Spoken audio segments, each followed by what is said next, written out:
Há uma aldeia no Cazaquistão onde as pessoas simplesmente apagam. Não é metáfora, não é exagero. Elas estão em pé, conversando, trabalhando e de repente caem, dormindo, por horas, por dias, às vezes por mais de uma semana inteira. E quando acordam, não são mais as mesmas. Isso é Kalashi, e o que aconteceu ali é real. Kalashi é uma pequena aldeia no norte do Cazaquistão, no meio de uma estepe vasta e desolada. Uma daquelas cidades que o mundo esqueceu, construída durante a era soviética para servir a uma mina de urânio próxima, e depois abandonada à própria sorte quando a União Soviética colapsou. Sobraram pouco mais de 600 pessoas, casas velhas, estradas quebradas e aquele tipo de silêncio pesado que só existe em lugares onde a esperança foi embora faz tempo. Foi nesse cenário, em 2010, que os primeiros casos começaram. Viktor Kazakov estava caminhando em direção à sua estufa quando simplesmente parou de funcionar. Não havia aviso, não havia tontura progressiva. Ele simplesmente caiu, como se alguém tivesse removido a bateria do seu corpo e ficou ali, respirando, mas completamente inconsciente por 2 dias inteiros.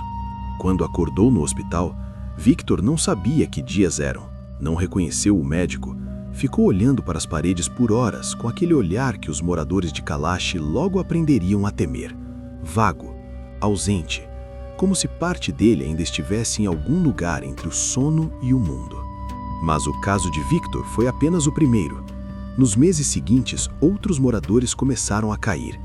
Crianças em sala de aula, mulheres no mercado, homens no meio de conversas, sem aviso, sem padrão aparente. Apenas o colapso súbito e aquele sono profundo e inabalável. Os médicos locais não sabiam o que fazer. Exames básicos não mostravam nada anormal. Pressão normal, batimentos normais, temperatura normal. Do ponto de vista clínico, essas pessoas simplesmente dormiam. Mas não era um sono comum. Quem tentava acordá-las durante o episódio relatava algo perturbador. Os corpos reagiam a estímulos físicos de forma bizarra. Alguns murmuravam palavras sem sentido, outros sorriam de forma estranha, como se estivessem vendo algo muito satisfatório do outro lado. Uma mulher, segundo testemunhas, chegou a sentar na cama no meio do episódio, abrir os olhos, olhos completamente brancos, sem pupila visível, e depois deitar novamente sem dizer nada. Mas o pior não era o sono em si, era o que vinha depois. Quando os afetados acordavam, uma porcentagem significativa relatava alucinações durante o período inconsciente. Não sonhos comuns, visões, intensas, vívidas, aterrorizantes. Alguns descreveram cavalos galopando através das paredes do hospital, outros falaram em ver criaturas rastejando pelo teto. Uma criança de 8 anos acordou gritando que os homens de fumaça estavam querendo levá-la de volta. Além das alucinações, vários pacientes apresentaram mudanças comportamentais permanentes. Pessoas tranquilas tornaram-se agressivas. Homens reservados passaram a ter comportamentos sexualmente inapropriados. Crianças desenvolveram medos paralisantes de lugares onde nunca haviam demonstrado desconforto antes. Era como se o sono tivesse reescrito algo dentro deles. A notícia começou a vazar para fora da aldeia. Jornalistas apareceram, câmeras de TV chegaram, e com elas as teorias mais diversas começaram a circular. Envenenamento de gás, radiação da mina abandonada de urânio, fungos nas paredes das casas velhas, conspirações do governo cazaque, experimentos soviéticos esquecidos que haviam sido reativados de alguma forma. As autoridades cazaques enviaram equipes científicas, coletaram amostras de solo, água, ar, testaram os afetados para dezenas de substâncias e, por anos, não encontraram nada conclusivo. Enquanto isso, em Kalashi, a vida se tornava insustentável. Ninguém sabia quando seria o próximo. Mães mandavam filhos para a escola sem saber se eles voltariam andando ou em braços.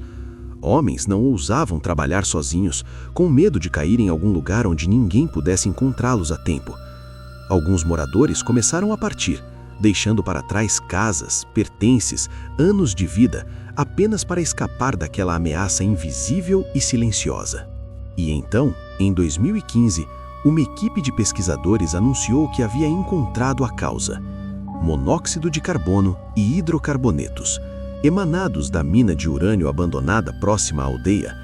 Em determinadas condições climáticas, especialmente quando o vento mudava de direção e a pressão atmosférica caía, esses gases se acumulavam em concentrações suficientes para causar hipóxia cerebral leve, privação de oxigênio no cérebro, o suficiente para induzir inconsciência prolongada e alucinações.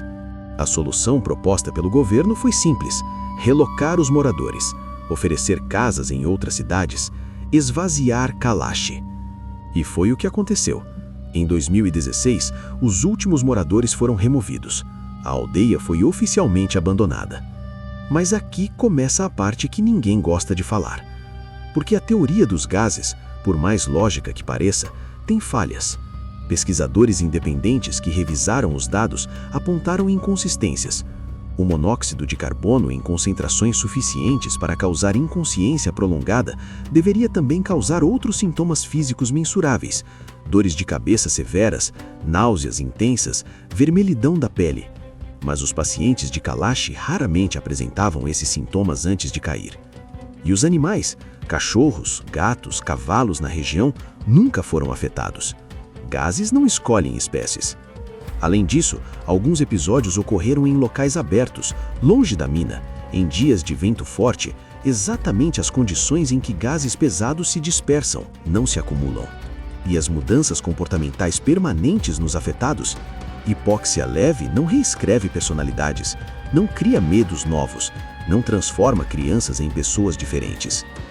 Então, o que realmente aconteceu em Kalash? Talvez a resposta mais honesta seja: não sabemos. A aldeia está vazia agora. As casas apodrecem lentamente no meio da estepe cazaque. A mina permanece ali, fechada, selada, supostamente. Mas há uma coisa que um dos moradores disse em uma entrevista pouco antes de partir para sempre que ficou gravado na memória de quem ouviu. Não era o sono que dava medo. Era o que a gente via lá dentro. E a sensação de que aquilo não era sonho, que aquilo era real, que esse mundo aqui é que era o sonho. Às vezes, as perguntas mais perturbadoras não são sobre o que nos faz adormecer. São sobre o que encontramos quando estamos dormindo. E se parte de nós, a parte que volta diferente, preferia ter ficado lá?